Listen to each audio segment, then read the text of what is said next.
Some choices seem like just a single step, yet they change a lifetime. A man once left the woman who loved him most, on a rainy night chasing power and glory instead. Nearly 20 years later, he returns only to face a young woman with a gaze so familiar it pierces his heart, the daughter he's never met. This is a story of ambition, mistakes, and the journey to reclaim a lost love. Welcome to Mr. Romance Stories, where every tale is a journey of the heart, where wrongs are redeemed with sincerity, and love is given a second chance to bloom. If you love gentle, healing stories that touch the soul, please like, subscribe, and turn on the bell so we can walk this journey together. Because sometimes, one reunion is enough to rewrite destiny. That autumn in San Francisco carried a strange kind of light. The city seemed forever veiled in mist, hazy, shimmering as if the sky itself hesitated between memory and the present. From the 45th floor of the Veyron Dynamics Tower, Allaric Veyron stood before the vast glass window, staring out over the bay. The lights from the Golden Gate Bridge spilled across the water, stretching like a slender red thread connecting the past to everything left unsaid. He was the man celebrated in every business magazine, a genius in renewable energy, the one investors called the light maker. But tonight, that light within him seemed to flicker. Below, the streets were slick with rain, cold and shining. The autumn drizzle wasn't heavy, but relentless, falling in slow, rhythmic beats, like the pulse of memory. Allaric had never feared the rain, yet tonight it stirred something different in him, a foreboding sense of loss. He glanced at his watch. Almost 11. The final blueprints for the Bayfront Hotel still needed review, and on the ground floor, where the design office lights still burned, she was still there. Saraphene Lyren, the interior designer, was brought in from Oregon. She had warm brown eyes and hands that could breathe life into spaces. She didn't just choose colors, she chose emotions for every room.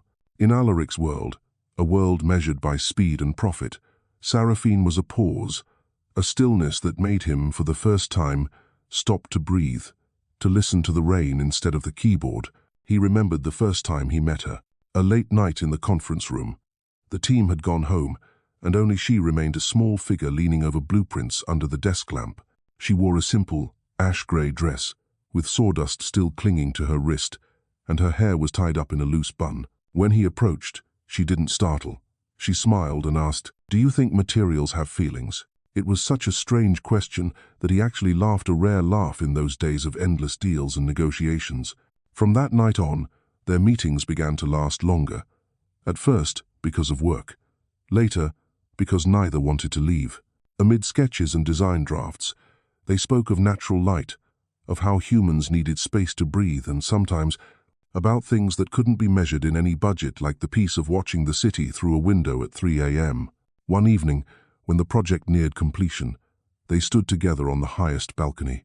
The bay wind swept through, tugging at Saraphene's hair until it brushed against his face. "I don't think this city ever sleeps," she said. "People like us don't either," he replied. She looked at him, half smile, half silence. "Then who dreams for us?" He didn't answer. But that night, when he walked her home, he held her hand for the first time. Their love came like the tide, natural, unstoppable.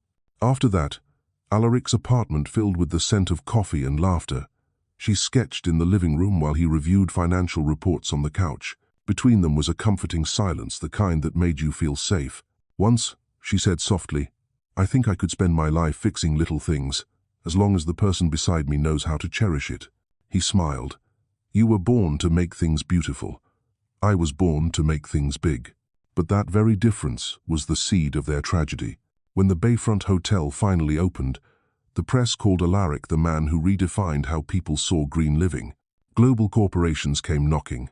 One investment fund in Singapore offered a partnership a chance to take his company worldwide.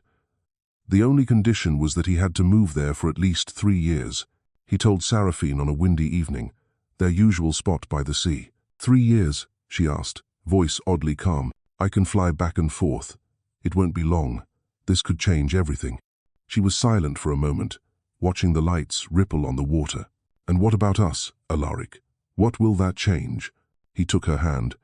"I'll figure it out. Once things are settled, you and our child can join me." She turned to him, startled. "Our child?" He blinked, unsure he'd heard right. She smiled faintly, placing a hand over his heart. "I'm pregnant, Allaric." For a few seconds, the world went still. He didn't know whether to feel joy or fear. All his plans, the deals, the projections, the expansion blurred. All he saw in her eyes was faith, pure and complete, something he hadn't felt in years. But instead of comfort, that faith terrified him. That night, he couldn't sleep. The first rain of the season fell over the city, and in its steady rhythm, he heard his own heartbeat lost, uncertain. The next day, Saraphene came to his office with the final design plans. She looked as beautiful as ever, but her eyes carried a quiet resolve. "I think we should be clear, Allaric," she said. "I don't love you for what you build. I love you for who you are when you listen. But if you choose to leave, I won't stop you." He stood there, phone still in hand, his schedule full on the screen. "I have to go, Saraphene. This is a step I can't skip. And our child?" Silence. She drew a long breath. "I don't want your money. I need to know, do you want to be part of your child's life or not?" Allaric said nothing. Just a moment's hesitation, but that was enough. She turned away, her footsteps echoing down the hall, blending with the sound of rain outside. The door closed behind her with a sharp click, and in that sound, Allaric knew he had just lost the one thing he could never rebuild, no matter the empire he owned. The rain didn't stop for days. San Francisco shimmered in cold silver light, neon signs reflecting off puddles. Allaric drove aimlessly along the Bay Road and stopped in front of the apartment where Saraphene lived. The third-floor window was still lit. Her shadow moved behind the curtain, a teacup in hand. He almost went up, nearly knocked, but his hand froze on the door handle, then let go. He went back to his car, letting the rain grow heavier. His phone lit up with a call from Singapore. "Mr. Veyron, we'll need your answer by the end of the week," a distant voice said. "I'll come," he replied. And so the decision was made in silence, between two claps of thunder. Before leaving the US, he sent Saraphene a short email. It wasn't a goodbye, just a list of bank transfers and practical instructions. He thought he was doing the right thing, at least, ensuring she wouldn't worry. But to Saraphene, those words felt like the final period at the end of their story. It rained on the day he left. Through the plane window, the city shrank below him. The Golden Gate Bridge blurred in the rain, a thread of silver fading into the mist. He told himself, "Once things are stable, I'll come back." But in Alaric's world, stable always meant never enough. Across the country, winter came early. Saraphene moved north, where no one knew her. The town of Astoria welcomed her with sea salt and wind. A small wooden house on a hill overlooking the harbor became her refuge. Her belly grew, and every night, as the wind howled past the eaves, she would rest her hand on it and whisper, "You will be loved, even if your father isn't here." She worked at a local carpentry shop, later opening a small repair studio where she taught children to paint. Life was slow, simple, but on nights when the rain rolled in from the sea, she still remembered Alaric's eyes that day, not cold, just afraid. And she understood, some people are strong in ambition, yet fragile in emotion. Meanwhile, across the ocean, Allaric drowned in the brilliance of success. From Singapore to Zurich, from New York to Tokyo, his name lit up magazine covers. But the brighter the flash, the deeper the shadow grew inside him. He had everything except the feeling of coming home. One night, standing atop his newly opened hotel in Tokyo, he watched the rain trace thin, steady lines down the glass. In the reflection of each droplet, he saw Saraphene, her smile, her eyes, and her last words. "I just need to know, do you want to be part of your child's life or not?" That question haunted him for nearly 2 decades. Time passed. The world changed, but the rain remained the same. In Astoria, Isolde grew up with the grey eyes of the sea and her mother's quiet grace. In Seattle, hundreds of miles away, Allaric Veyron began to feel the very thing he'd spent his life outrunning, the emptiness between his achievements. The rain that year didn't just see a man walk away from the love of his life. It marked the beginning of a long journey of redemption. And 18 years later, when the rain returned to Seattle, destiny would open its door once more, where a father would finally meet his daughter in a glass-walled conference room, shimmering with light, and with the past waiting to be forgiven. The first morning in Astoria arrived, wrapped in thick fog. The sea wasn't as loud as in San Francisco, it whispered, steady and soft, as if it were breathing. Saraphene stood on the porch of the old wooden house she'd just rented, gazing toward the harbor where fishing boats still shimmered with dew. Not far away, tall pines stood in rows, their trunks carpeted with green moss, and when the wind passed through, it sounded like faint strings being plucked. This place was nothing like the world she'd known, and that difference made her feel at peace. The small house sat on a slope, with faded roof tiles and peeling window frames, but it offered a view of the sea. When the landlady handed her the key, she said, "The rain comes and goes quickly here. Don't fear the wind, it just wants to remind you that you're still alive." Saraphene smiled, thanked her, and set her bags down. 2 suitcases, a box of drawing tools, a few unfinished designs, and the wool sweater she'd kept from her San Francisco days. It was enough for a new beginning. That first day, she cleaned the house from top to bottom. The smell of wood, dust, salt, and a faint tang of old paint blended in the air, but to her, it was the scent of freedom. That night, she lit a fire in the hearth, sat before it, and wrote the first lines in a small notebook. Every beginning comes after an ending, and the only thing we shouldn't carry along is regret.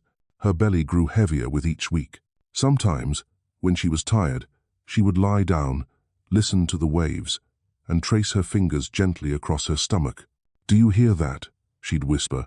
"That's the sound of a new life." Astoria was slow and kind. Each morning, she walked down to Main Street, where the little shops opened at 8, and the scent of coffee mingled with freshly baked bread. Everyone knew each other by name. The grocer's wife often slipped her an extra loaf of bread. An old carpenter near the docks taught her how to use a handsaw, joking, "With your eye for lines, you'll make better chairs than me." Saraphene laughed, realizing her hands were stronger than she'd ever thought. When winter came, a light snow dusted the porch, and that night, amid a small storm, Isolde Marine was born. A tiny baby, pink as a flower petal, eyes wide open gray, clear as river stone. Saraphene stared into those eyes and fell silent. She didn't need anyone to tell her. She knew that gray was the color of the sea on stormy days and of the man she once loved. From that moment, all pain and regret faded into the background. Her world became nothing but the steady breath of the child in her arms. The first months were hard. No family, no safety net, just her and her daughter. However, in Astoria, kindness was evident in the smallest places. A neighbor brought over milk. The fisherman left a fresh catch by her door each morning. Even the postman once left a note, "Your little house is the brightest one on my route." She earned a living decorating small shops, fixing chairs, and framing paintings. Every dollar she made carried the scent of pine and effort. When Isolde slept, she worked late into the night, the warm light falling over the baby's peaceful face. Sometimes she was so tired she'd fall asleep right on her sketches, pencil still in hand. But in the morning, when her daughter laughed, the exhaustion dissolved. One spring morning, she opened the window to a gust of salty wind. Children played in the street below, and baby Isolde smiled in her arms. In that moment, Saraphene understood. This road wasn't easy, but it was right. By evening, she'd carry a chair to the porch, set Isolde in her cradle, and work as she watched the sunset. The light spread over the sea, gliding across rooftops, touching their faces. "See that, sweetheart?" she whispered. "Everything can be beautiful again if we're patient enough." Time passed, and the little town grew used to the sight of the young woman with a brown-haired girl, carrying a wooden basket filled with rolled-up sketches. They called her the Maker by the Bluff. At night, after putting Isolde to sleep, Saraphene would return to her desk. The sound of her pencil brushed softly against paper. Rain tapped on the window. Somewhere far off, a ship's horn echoed. Once, she wrote in her notebook, "I don't know where you are, but I know I'm alive, and so is our child." By the time Isolde turned 4, the house on the hill had transformed. Windows painted sea blue, porch lined with flower pots, the kitchen always filled with the smell of bread. Life wasn't rich, but it was full in its own quiet way. Every morning, mother and daughter walked to the harbor for milk and bread, stopping by the wooden fence where the sea stretched wide before them. "Look, Isolde," Saraphene said. "Do you see the horizon?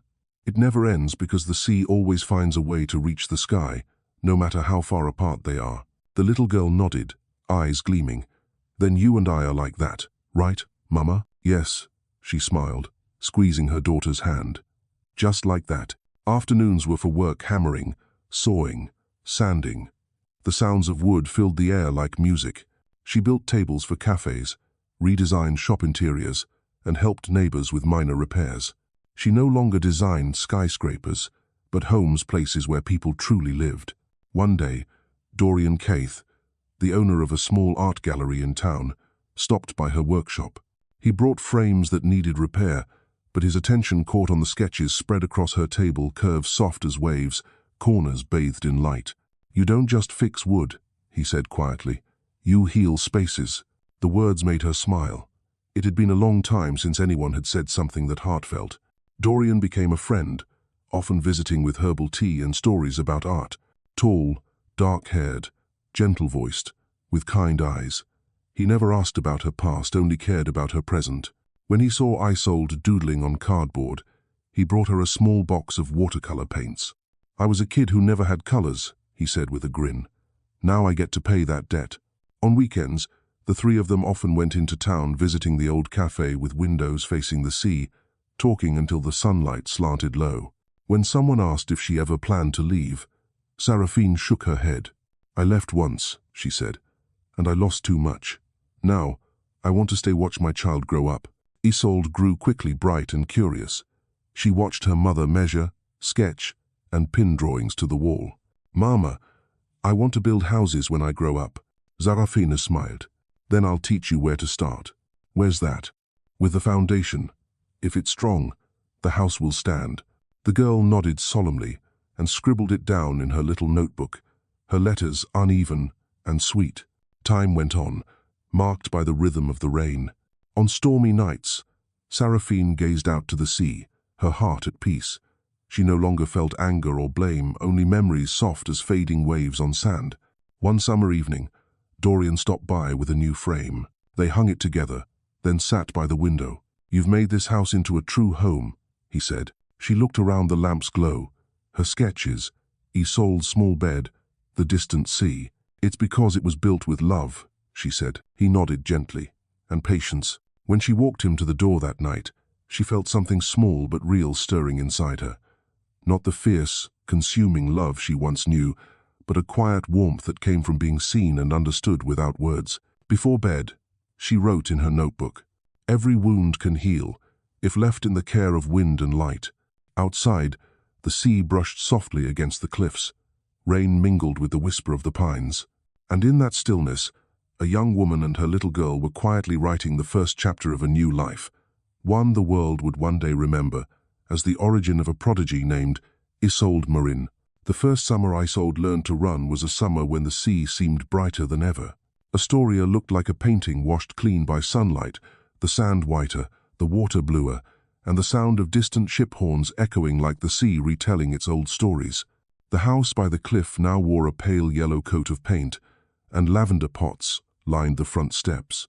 Under the porch hung a wooden swing that Saraphene had built herself. Each morning, the brown-haired little girl would spin around on the swing, her feet barely touching the ground, humming softly, while gazing toward the horizon, where white sails drifted like fragments of memory on the water. Life between mother and daughter moved in a rhythm both simple and full of music. At dawn, Saraphene rose before the sun, boiled water, brewed tea, and opened the windows to let the ocean breeze rush in. Then she woke her daughter. They shared breakfast, buttered bread and fried eggs, sometimes grilled fish from a kind neighbor. Isolde had a habit of asking between bites, "Mama, do you think the sea remembers?" Saraphene smiled. "Of course it does, sweetheart. The sea remembers everything, it just doesn't talk about it." During the day, Saraphene worked at the small woodshop at the foot of the hill, always bringing Isolde along. She taught her how to touch the wood, how to feel the grain as though listening to a song. "Every pattern tells a story, Isolde," she said. "If you're patient, you'll hear the tree's voice." The girl pressed her ear to a board and giggled. "I can hear it. It says I should water the flowers on the porch." In the afternoons, when work paused, they walked together along the harbor. Fishing boats returned with their catch, the smell of salt and fish mingling with laughter and shouts as gulls circled overhead. Saraphene greeted the locals and collected discarded wood pieces to make toys for her daughter. People called Isolde the little seagull, because she always carried a sketchbook, drawing as she went houses, boats, waves, wind, and her mother's face. When the sun sank, they sat on the rocks near their home, watching it disappear into the sea. The sky melted into water brilliant, then softly fading. "Mama, why does sunset feel sad?" the girl asked. "It's not sadness, love," Saraphene said, brushing her hair. "It's just the sky breathing, after a long day like we do." Autumn nights brought chill winds, but the little house on the cliff always glowed with light. Saraphene worked at the kitchen table while Isolde lay on the rug, sketching strange shapes on paper. "This is your house," she said, "but I added a round window so you can see the moon." "I think you should be an architect," Saraphene teased. "What's an architect?" "Someone who turns dreams into places people can walk inside." The girl's grey eyes sparkled. "Then that's what I'll be." One winter afternoon, a thin layer of snow blanketed the yard. Isolde set her chair by the window, drawing the white shore and the neighbour's cat curled on the ledge. Dorian, the gallery owner, stopped by to pay Saraphene for the new wooden frame she'd crafted. He noticed the drawing and smiled. "You've got talent, little one. When you're older, bring your work to my gallery." "Do you hang children's paintings too?" "If they're painted with a whole heart, yes." From then on, Isolde told everyone, "Someday my painting will hang in Mr. Dorian's gallery." The whole town knew and smiled whenever she passed by. The spring she turned 6, Dorian hosted an exhibition of local artists. In one corner hung a small drawing signed in a child's handwriting, "The House by the Cliff." In it, the sea gleamed, and on the hilltop, 2 tiny figures, mother and daughter, sat side by side. Visitors stopped and whispered, "That little girl paints love with light." That night, as Saraphene carried her daughter home under the sea breeze, Isolde asked, "Mama, are we rich now?" Saraphene laughed. "Of course we are. We have joy, we have each other, and we have this ocean wind. Anything more than that only exists in stories." The girl nestled against her shoulder and murmured, "I don't need stories, Mama. I need real." And real was the glow of the kitchen light, the scent of freshly cut wood, the warmth of 2 hands holding each other close. By 10, Isolde had become part of Astoria itself. She helped her mother in the workshop, building small houses, towers, and bridges from leftover scraps of wood on the beach. The town's children often joined her. The adults said, "She's just like her mother, skillful hands and eyes that see beauty everywhere." Saraphene still worked quietly, but no longer to survive. She taught Isolde how to measure, how to design, and, most of all, how not to rush. "When you hurry, you miss the details," she said, "and the details are where the soul lives." Every weekend, they would walk with Dorian through the pine forest that led to the western shore. The path twisted through mist and sunlight streaming between the trees in golden threads. They collected seashells, driftwood, and oddly shaped stones. Dorian taught Isolde how to recognize wood by its scent, while Saraphene showed her how to read the wind by the way the grass swayed.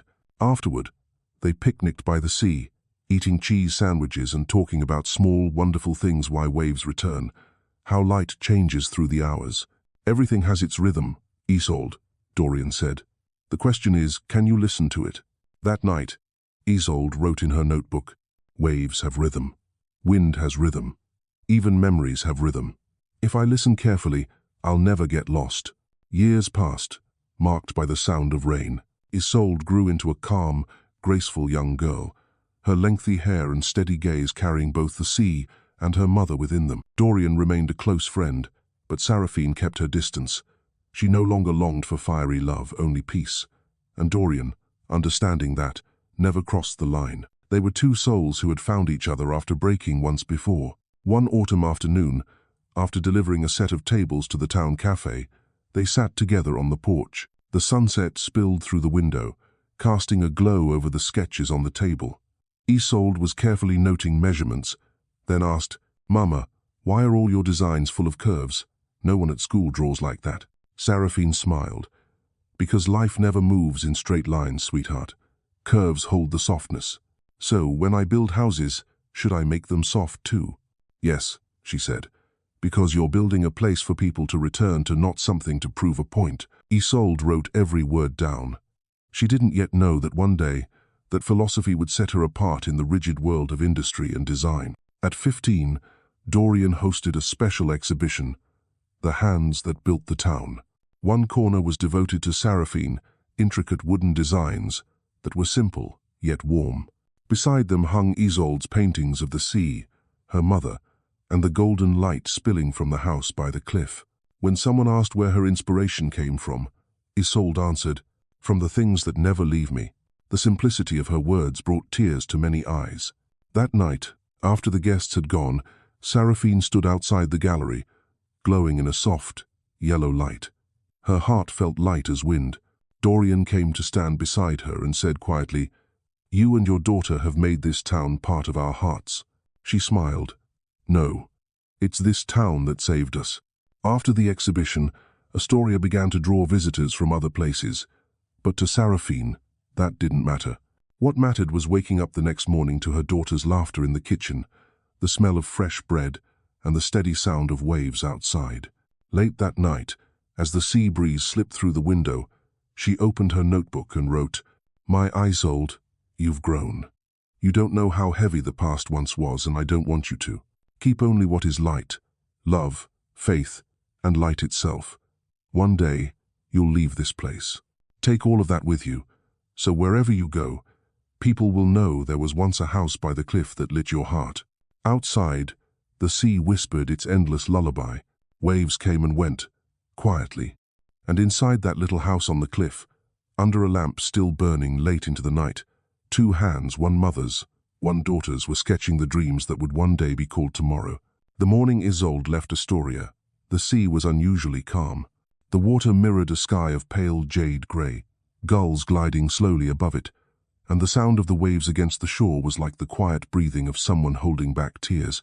The 18-year-old girl stood by the cliff's edge, a canvas backpack slung across her shoulder inside, a few clothes, a box of watercolors, and the worn notebook her mother had given her. Beside her, Saraphene held the handle of a small suitcase, her fingers tightening and loosening without a word. The path down to the town was familiar, yet it felt different today. The pines leaned in the wind as if bowing farewell, and the sea seemed to recede farther than usual. When they reached the bus station, Isolde turned back. "I'll write every week," she said, her voice trembling slightly. Saraphene smiled gently. "Don't write when you're busy. I want you to live fully first. But what if I miss you?" "Then miss me," she said softly. "Missing is also a way of loving." The bus pulled away, tires whispering on the wet road. Through the window, Isolde saw her mother's figure grow smaller, standing there in the mist, coat fluttering in the wind, the house by the cliff glowing behind her. That image would stay with her for the rest of her life. 3 hours later, the city of Seattle unfolded before her, vibrant, glistening, like another world entirely. The docks, the coffee-scented streets, the skyscrapers catching the sunlight, it was overwhelming. Yet what made her smile first wasn't the light. It was the taste of freedom. The campus of Northwave University stretched along Lake Union, lined with crimson maples and alive with voices and laughter. Isolde carried her documents to the admissions office and signed the enrollment form for the Sustainable Architecture and Environmental Design program. When the clerk asked, "Why did you choose this major?" she answered, "Because I believe spaces can heal people if we learn how to listen to them."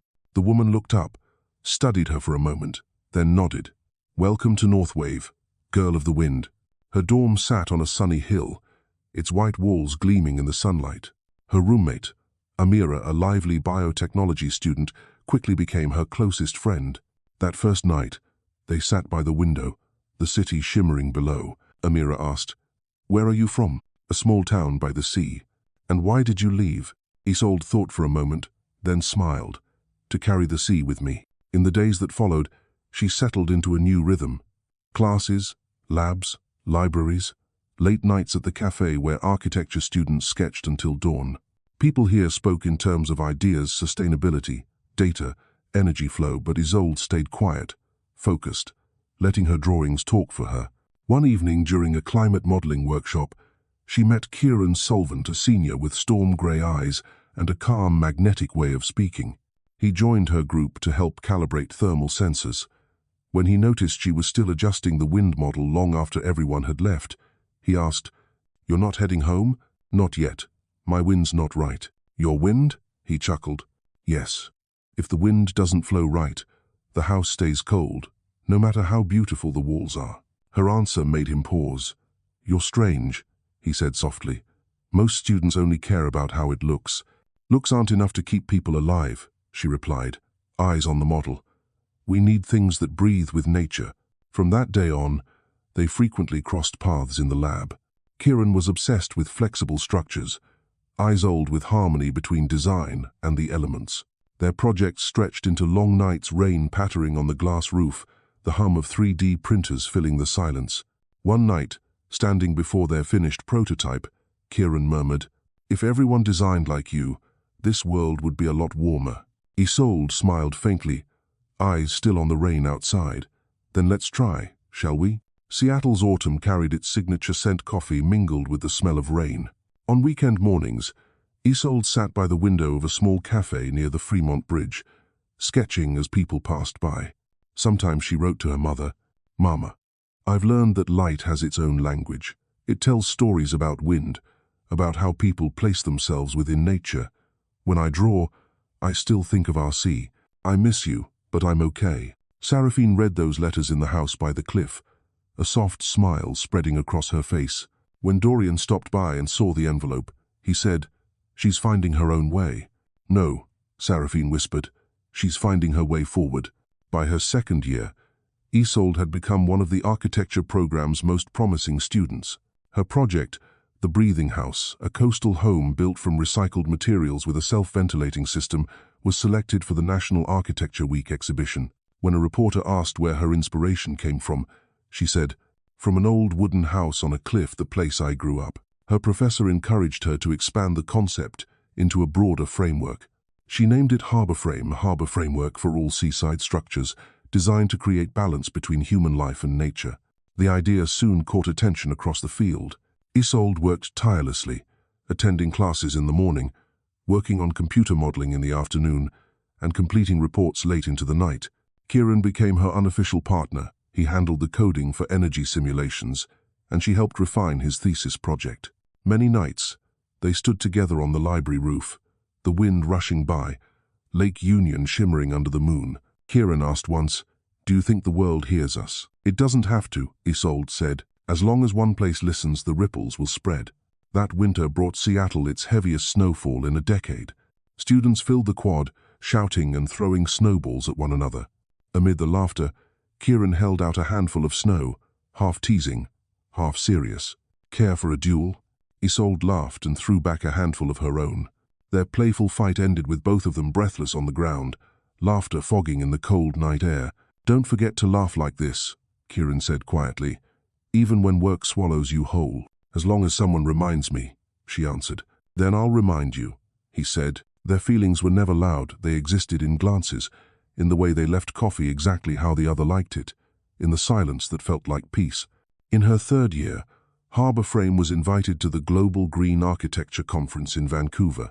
The entire department supported her. The school funded the trip. Kieran joined as her technical partner. When Isolde stepped onto the stage, light caught her eyes, and the hall fell silent. She spoke of wind, light, and humanity, three things inseparable in architecture. When she finished, the applause lasted long after she left the stage. That night, standing by the hotel window as rain fell outside, Kieran handed her a cup of ginger tea. "You just made hundreds of people believe in what we believe," he said. "We," she corrected gently. "We did." He looked at her, warmth in his eyes. "You don't know it. Isolde, when you speak, the whole room stops. It's like they're hearing the sound of hope. For the first time, she didn't look away. "Thank you," she whispered, "for believing." He didn't reply, only reached out, his hand brushing hers, a touch as light as wind over the sea, but one that lingered. From then on, Harbor Frame was no longer just a project, it was her purpose. Isolde realized she had truly carried the sea with her, just as she'd promised her mother, and through every line she drew, the sea within her was becoming shelter, a home for others. In Astoria, Saraphene read an online article about her daughter's speech. Below is a photo of Isolde standing on stage. The headline read, "Young Architect Redefines the Future of Sustainable Design." Her smile trembled with pride. "You did it, my love, and you still carry the wind of our home." That night, she wrote in her notebook, "The horizon doesn't lie out at sea. It lives in the hearts of those brave enough to begin. Seattle in May was radiant and restless. Sunlight spilled across glass towers, scattering like thousands of mirrors turning in rhythm. The city pulsed with the sounds of traffic horns, the low moan of ships from the harbor, and hurried footsteps on wet pavement. On the 16th floor of a new building in Belltown, a silver plaque read, Arbor Frame, Sustainable Architecture Lab. Isolde Marin stood by the office window, gazing down at the city below. Elliott Bay stretched wide and blue, each wave rising and falling with the city's breath. Inside, the space was bright and minimalist, featuring recycled wood desks, small potted plants lining the windows, and a world map on the wall, dotted with lights marking every project her team had completed. Asia, South America, Northern Europe, places once scarred by floods and storms, now home to small, resilient neighborhoods built with the software she created. Harbor Frame was more than a company. It was a philosophy. She believed architecture wasn't just for living, it was for belonging.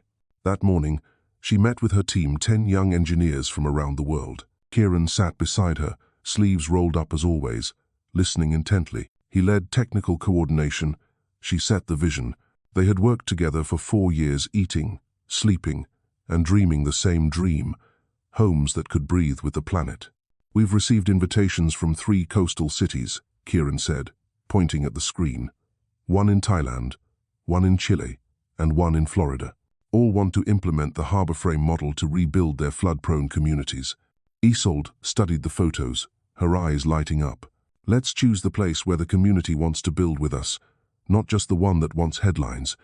I want every home to rise with the hands of the people who live there. The team nodded. She had a way of leading without raising her voice, maybe because she believed every word she spoke. When the meeting ended, Kieran lingered. Did you ever think, 5 years ago, that we'd come this far? She smiled. No. But wind never asks where you want to go, it just moves. We only choose how to follow. At noon, while the team went out for lunch, Isolde stayed behind to finish a report for investors. Her inbox glowed with new messages, partnership proposals, media inquiries, contracts. One subject line made her pause. Proposal for strategic partnership, Veyron Dynamics Global Energy Group. She clicked it open. Dear Miss Marin, a collaboration between Veyron's renewable energy technology and Harbor Frame's sustainable architecture could pave the way for a new path forward. The letter was short, formal, but something about it felt different. It lacked the arrogance of a corporate giant. It was careful, almost humble. Curious, she searched the company's name, Veyron Dynamics. Headquartered in San Francisco, once a symbol of renewable innovation in the early 2000s, it is now slowly declining. She recognized the name from old articles. The founder, Allaric Veyron, once known as the Light Maker. His photo appeared beside the search bar, a man in a dark suit, hair silvered, eyes sharp yet sad. She scrolled past it without much thought. In her world, names were only backdrops to real values. And yet, the name Veyron stirred something in her, faint but familiar, like hearing a melody you don't remember learning. That evening, over dinner by the lake, she shared the proposal with Kieran. What do you think? She asked. He took a slow sip of wine. Veyron used to be an empire, but they've been in crisis, slow to pivot toward clean energy. Maybe they want this partnership to save their reputation, save it by attaching their name to Harbor Frame. Exactly. You'll have to be careful. Once they're in, they'll want control. I don't sell my soul for a balance sheet, she said. He smiled. I know, just don't let pride blind you to opportunity. After dinner, they walked along the lakeshore. The wind brushed the water, scattering the lights like falling stars. My mother once said, Isolde murmured, that wind is the only thing that can't be kept. Maybe I'm like that too. Kieran looked at her gently. Maybe, but wind also carries warmth wherever it goes. She said nothing. For a moment, beneath the city's glow, she realized she was no longer the girl by the sea. She was the woman who could make the sea move in her own way. 2 weeks later, the first meeting with Veyron Dynamics was set. The address, 50, 4th floor, a new glass tower in downtown San Francisco. When the plane landed, Isolde felt her pulse quicken. 18 years had passed and she was returning to the city where everything had once begun. The Veyron building rose tall and silent. When the elevator doors opened, she stepped into a mirrored hallway. light refracting endlessly. A young assistant greeted her. "Mr. Veyron will be here shortly. He's been looking forward to meeting you." Isolde walked to the window, gazing down at the city bathed in late afternoon gold. Something in her chest stirred a quiet unease, a sense that something long sealed was about to be opened. The door behind her clicked open. Footsteps echoed calm, deliberate. She turned. A man entered, tall and dressed in a black suit, with the grace of someone who had carried the weight of years. His hair was silver at the temples, his eyes storm grey, and his voice low but warm. "Miss Marin," he said. "It's an honor." She extended her hand, poised and professional. "Thank you, Mr. Veyron, for taking the time." When their hands met, something inside her shifted. Not just a first impression, but a flicker of recognition, profound and unexplainable. His gaze lingered, startled for a heartbeat, then softened. Her heart quickened. Those eyes grey as the sea before a storm reminded her of home, of the color she saw every morning in the mirror. They sat down. The meeting began. His tone was calm, without the sharpness of a corporate leader seeking leverage, more like a man genuinely listening. He spoke of renewable energy, of rebuilding trust, of wanting Veyron to change for real. "Harborframe," he said, "has what all our technologies lack: a soul. We want to learn that." "I don't care for publicity, Mr. Veyron," she replied evenly. "Only that every partner we take shares our philosophy: transparency, accountability, and community first." He smiled faintly. "And that's exactly why I wanted to meet you in person." The meeting lasted nearly 2 hours. When it ended, she stood and nodded politely. "I'll review everything and be in touch." "Thank you," he said quietly. "You remind me of someone who once believed in ideals like yours." The comment made her pause, but she only smiled in return. As he turned toward the light, she noticed how the sunset caught his face, and in his grey eyes, there was something that wasn't business at all. Something like remorse.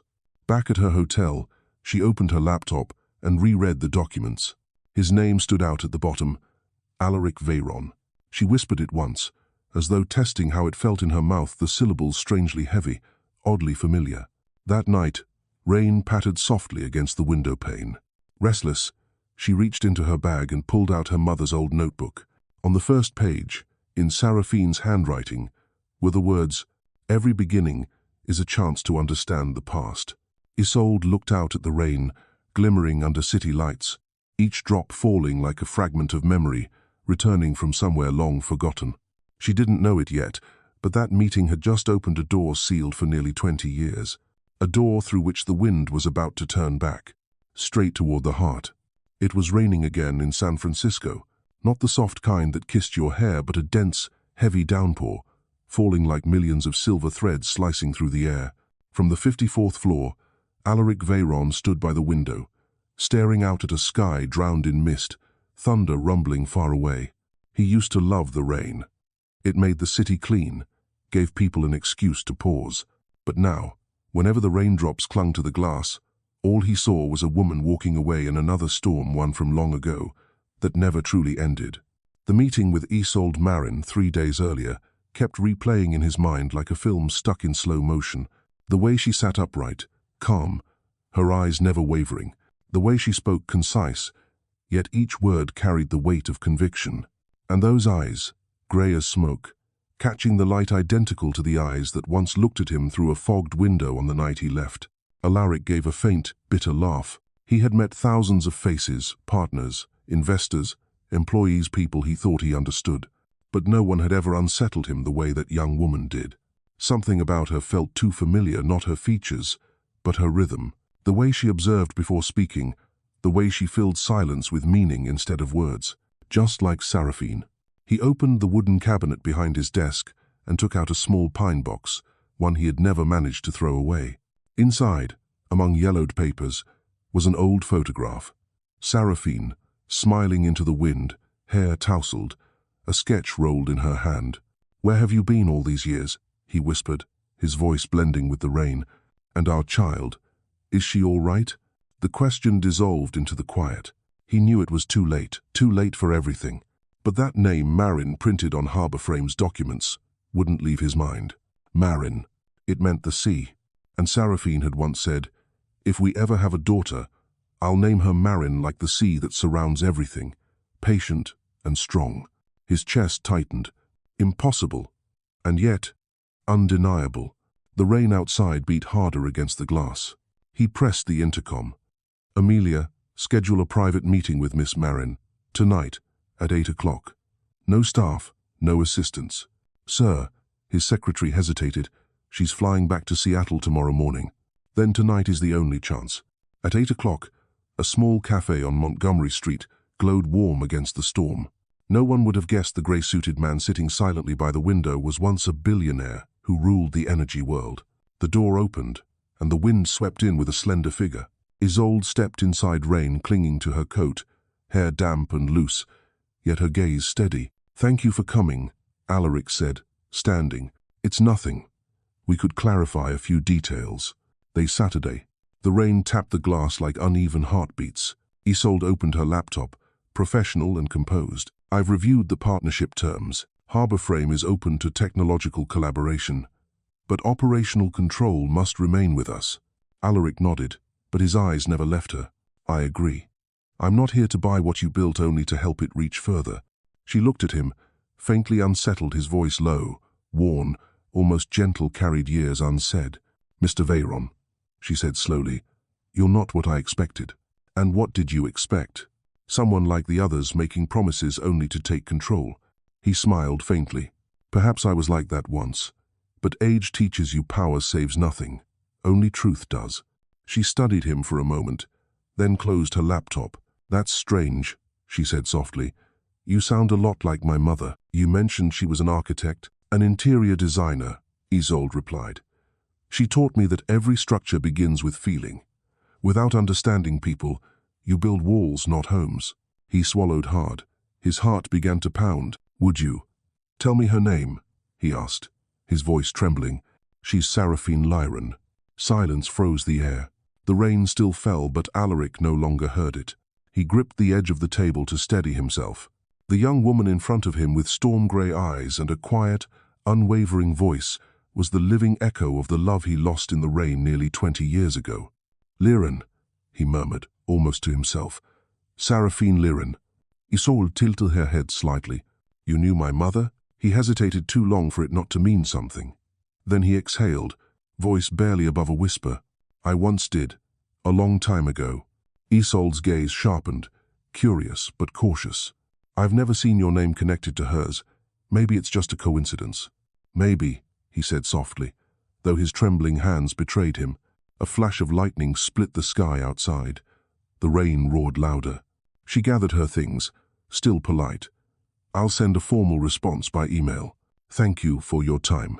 Allaric wanted to speak, to say, "Isolde, I'm your father," but the words caught in his throat. He knew that if he said it now, it would destroy more than it would heal. As she walked away, he watched her silhouette shrink in the downpour, small, steady, and unyielding.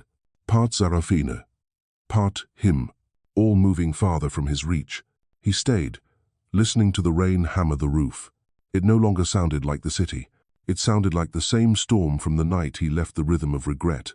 That night, Isolde returned to her hotel, soaked through.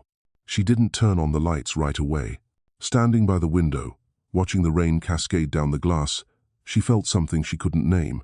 Not anxiety, not fear, but a strange, hollow ache, as though someone else's memories had stirred inside her. The man's face appeared in her mind, the sadness in his eyes, the quiet voice, the trace of longing behind every smile. He must have loved someone once, she thought, so deeply that it still shows when he speaks. She opened her laptop and searched for an old article she'd saved months ago. Allaric Veyron and the Bayfront Hotel Project, 2006. An image loaded, a younger Allaric, with a proud smile, standing beside a brown-haired woman. The caption read, "Interior Designer, Saraphene Lyren." She zoomed in.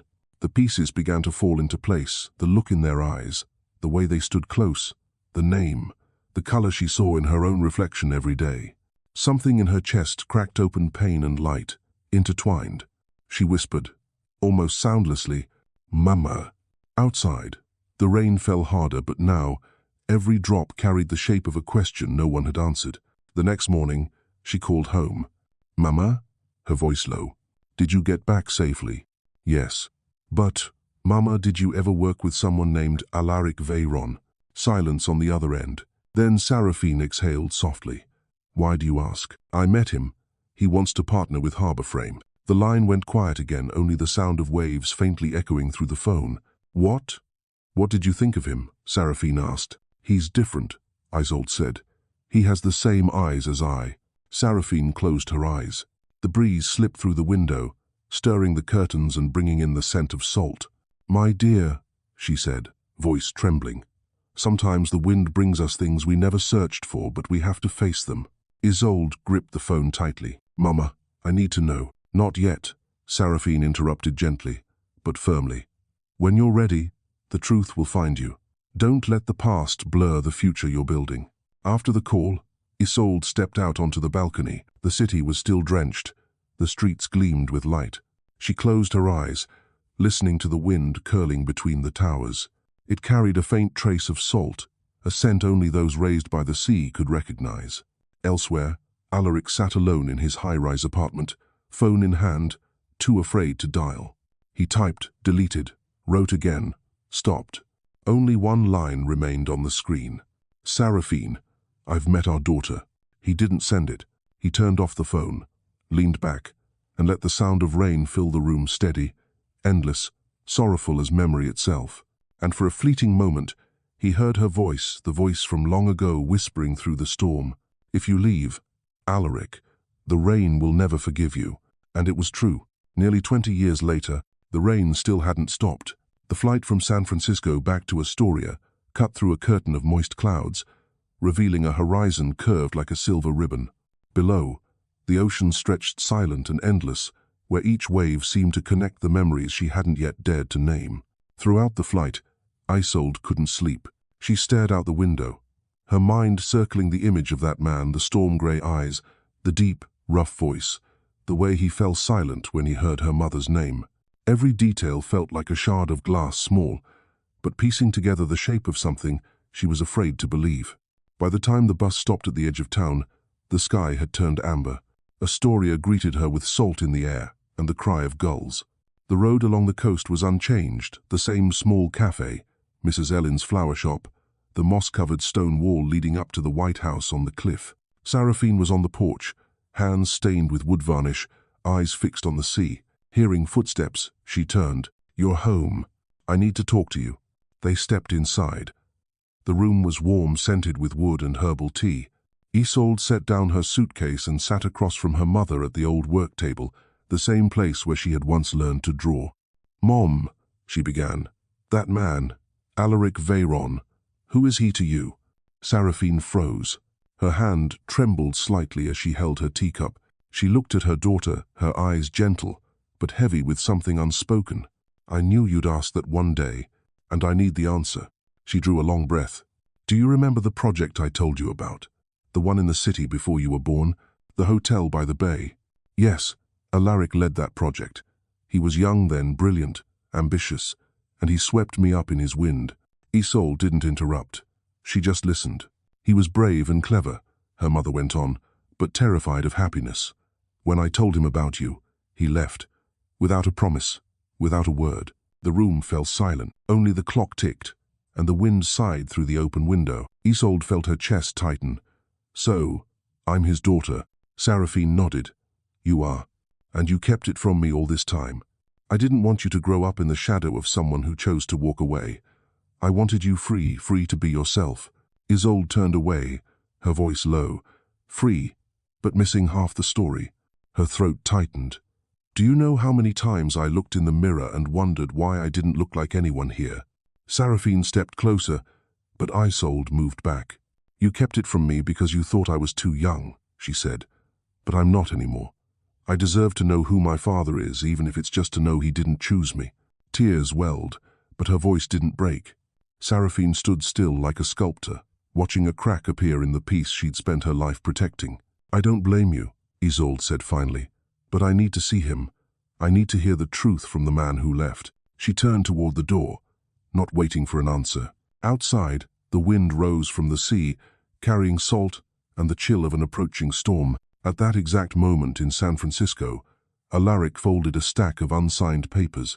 He had made a decision to fly to Astoria. Not to negotiate, but to ask for the chance to look into the eyes he had avoided for nearly 20 years. The morning flight cut through silver-grey skies. When he landed, he rented a car and drove along the coast. The wind here was different, saltier, cleaner, honest. Each bend in the road made his heart pound, as it had that rainy night when he was 33 and walked away. At the turn leading up to the cliff, he stopped the car. The White House appeared through the mist, its roof speckled with moss, and small windows slightly open. He turned off the engine, stepped out, and heard the waves crashing far below. Saraphene came out onto the porch. They didn't need introductions, they recognized each other instantly. Time had changed everything, but not the way they once stood, or the way their eyes met. Allaric, Saraphene. He stopped a few feet away, his eyes softening. "I don't expect forgiveness," he said quietly. "I just want to understand my daughter. Once." Saraphene held his gaze. "She knows now. She's hurt, but stronger than you think. I don't dare hope she'll call me father." "You don't need to hope. Just give her a reason to believe." A gust of wind whipped through, tossing her hair. Allaric bowed his head. "I left because I was afraid of losing my freedom. But that freedom became my prison. Not a day has passed in 20 years that I haven't thought about that night." Saraphene closed her eyes, her voice soft as wind. "It's too late, Allaric. But maybe not too late to stay silent and do what's right." The door creaked open. Isolde stepped onto the porch, freezing when she saw him. Their eyes met, one filled with recognition, the other with disbelief. "Allaric Veyron," she said, her voice steady. He nodded. "Isolde." She walked closer, eyes locked on his. "So, it's true." He didn't deny it. "Yes." "Why?" He drew a breath. "Because I was afraid of not being enough, of losing my dreams, of hurting people. But in the end, I hurt everyone." Isolde's hands clenched. "All my life, I never needed you. My mother taught me to stand tall without the name Veyron." Allaric nodded, voice breaking. "I know, but I wanted to see it for myself, the strength you became. Because it's the most beautiful thing I've ever helped create." Tears shimmered in her eyes, but she didn't cry. "If you truly regret what you did," she said quietly, "prove it. Keep your promise in that partnership agreement. Do the right thing, not for me, but for everyone you once overlooked." Allaric nodded, his voice rough. "I will, whether you ever forgive me or not." She turned to go, pausing at the doorway. "Do you know what the saddest thing is?" "What?" "That we can forgive, but never return time." Then she stepped inside, leaving him and Saraphene standing in the wind. Saraphene looked at him, her eyes kind but distant. "Do you hear that? The wind's changed. It doesn't accuse anymore, it only reminds you that every word now must be paid for in action." Allaric bowed his head. "I understand." They stood in silence, gazing toward the sea. And as the rain began to fall, not heavy, but steady, it felt as though the sky itself was learning how to forgive. June in Seattle carried a gentle kind of humidity. The rain was light, like the city's quiet breath. Isolde Marin stood by the window of the top floor at Harbor Frame headquarters, watching raindrops slide down the glass, like memories unwilling to stop. Below, the traffic lights shimmered into soft streaks of green and red. It had been 2 weeks since her return from Astoria. Her conversation with her father was over, yet its echo still lingered, not as anger, but as a hollow space she didn't yet know how to name. Kieran walked in, bringing the scent of coffee. "You okay?" Isolde smiled faintly. "Okay. Or at least, learning how to be." He set the cup on her desk and leaned against the doorframe. "Sometimes forgiveness isn't to let the other person rest, it's to let yourself breathe again." She looked at him. "Do you really believe you can forgive someone who walked away for 20 years? "I do," Kieran said softly. "If they come back not to take, but to fix what they broke." Isolde turned toward the city, the drizzle blurring her reflection. "I don't know what he wants. But he's different. Not like the business people I've met. There's something honest about him." "Maybe," Kieran said, "because for once, he's not speaking with his mind." She let out a quiet laugh. "You always know what to say." He met her eyes, warm, steady. "Because I care." His voice was gentle, like the rain, unassuming but present. Isolde didn't answer. She just wrapped her hands around the cup, listening to the faint sound of wind carrying the smell of salt, though the ocean was miles away.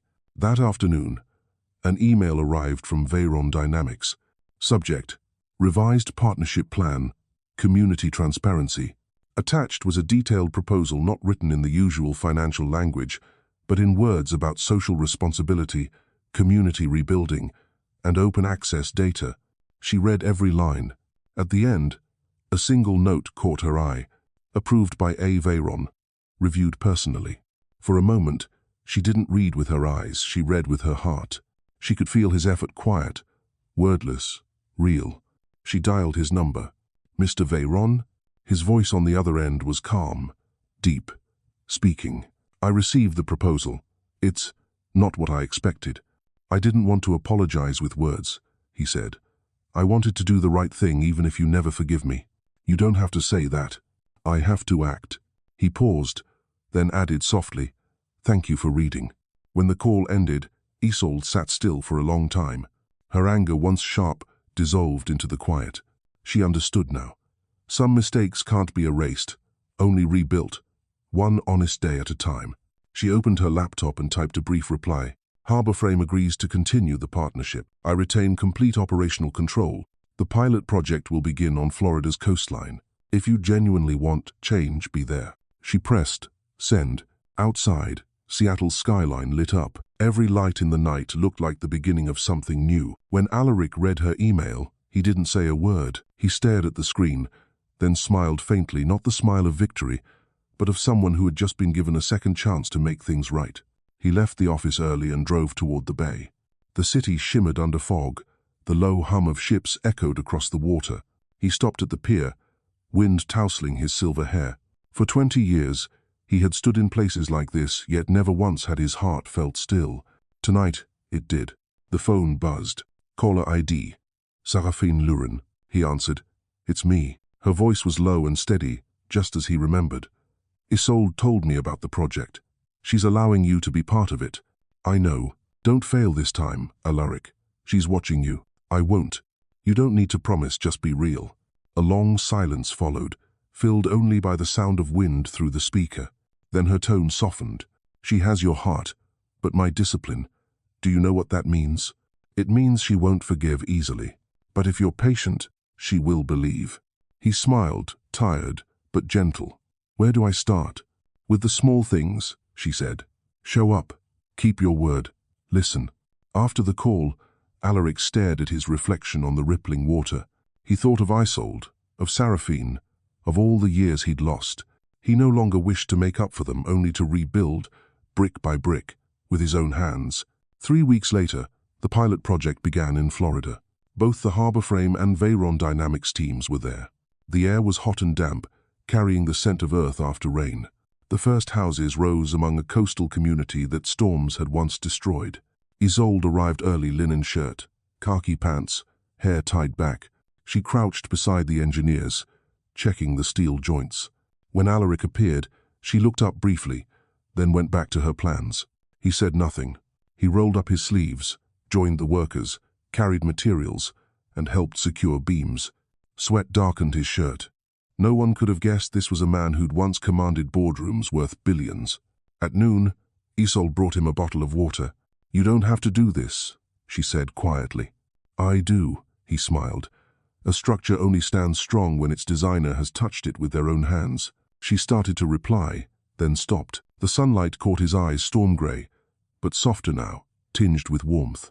For the first time, she didn't see a powerful man. She saw a father learning how to bow his head. Later that afternoon, rain came suddenly, a tropical downpour. People ran for cover, but Allaric stayed where he was, standing in the open, arms outstretched, letting the water drench him. Isolde watched him from the shelter, her chest heavy but calm. That rain felt like a test, the sky's way of asking if redemption was real. And for the first time, she thought maybe it was. When the first homes were completed, the press arrived. One reporter asked Isolde, "How does it feel to work alongside Allaric Veyron, once a legend?" She smiled softly. No one stays a legend forever, but everyone deserves a chance to begin again. From the back row, Allaric listened, eyes glistening. In that moment, he knew forgiveness never comes through words, only through trust rebuilt day by day. That night, they sat by the Florida shoreline, wind carrying the salt of the sea. Saraphene joined on a video call from Astoria, her face glowing in the golden dusk. "You two, you really do look alike," she laughed. Allaric said quietly, "Maybe I finally learned what you knew all along." "And what's that?" "That love isn't about holding on, it's about repairing." Saraphene smiled. Isolde sat quietly, listening, eyes on the horizon. The wind lifted her hair, carrying the scent of the ocean. She didn't know what the future held, but for the first time, the storm inside her had gone still. She whispered, almost to herself, "Maybe forgiveness is a kind of architecture too, only we build it within ourselves."